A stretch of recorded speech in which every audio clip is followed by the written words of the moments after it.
On parle de groupement d'exercice. Concrètement, est-ce que vous pouvez nous dire dans quelle situation on arrive à constituer ce type de groupement?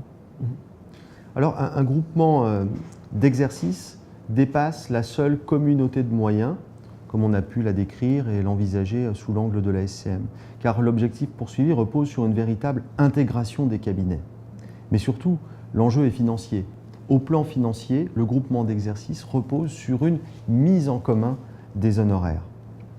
Ces groupements d'exercice, les juristes les classent en deux catégories, à savoir des groupements non dotés de la personnalité morale, c'est le domaine de la société contrat, c'est-à-dire un simple contrat entre praticiens destiné à régir la mutualisation des honoraires. Groupement doté de la personnalité morale, un peu comme la SCM, une structure juridique complètement autonome par rapport à ses membres, à travers les plus connus, la société civile professionnelle, la SCP, et la société d'exercice libéral. Donc, vous nous parlez de groupement de fait. Quelle est la différence en fait avec un groupement de droit? Alors, un groupement de fait est un groupement qui ne dispose pas de la personnalité morale, qui n'est pas immatriculé au registre du commerce, bref, qui ne constitue pas une personne juridique en tant que telle, complètement distincte de ses membres.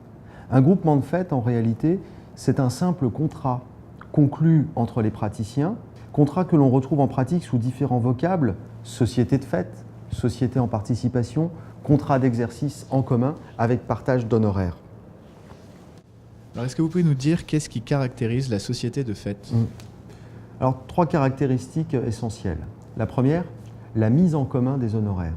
À travers la société de fait, chaque praticien reste indépendant dans son exercice, ce n'est pas une société type CELARL, reste indépendant dans son exercice et il y a un partage entre les praticiens de la masse commune des honoraires.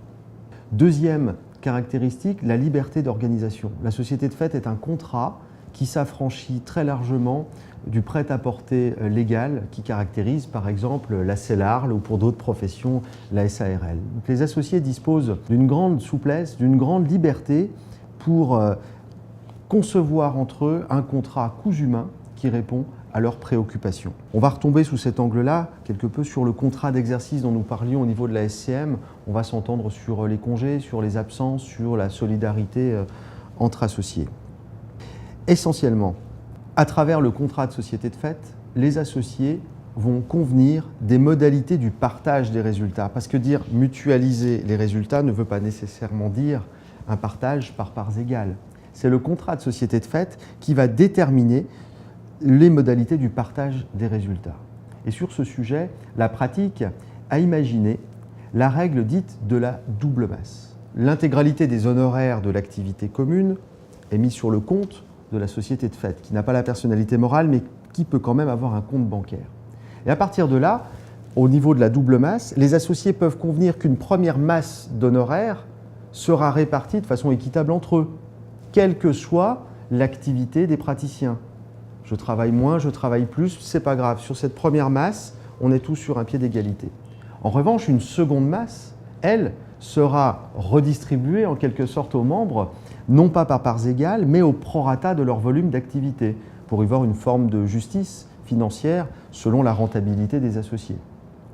Cette règle de la double masse, et c'est très important en pratique, peut être remise en cause, peut faire l'objet plutôt d'une clause dite de sauvegarde, entre guillemets, à savoir que lorsqu'il y a une différence notable d'activité entre les praticiens, autrement dit la règle de la double masse ne correspondrait plus à la réalité économique du cabinet, cette clause de sauvegarde peut mettre un terme à la règle de la double masse et ainsi les honoraires seront répartis entre les praticiens non plus par parts égales, du moins sur la première masse, mais uniquement en fonction de leur volume d'activité.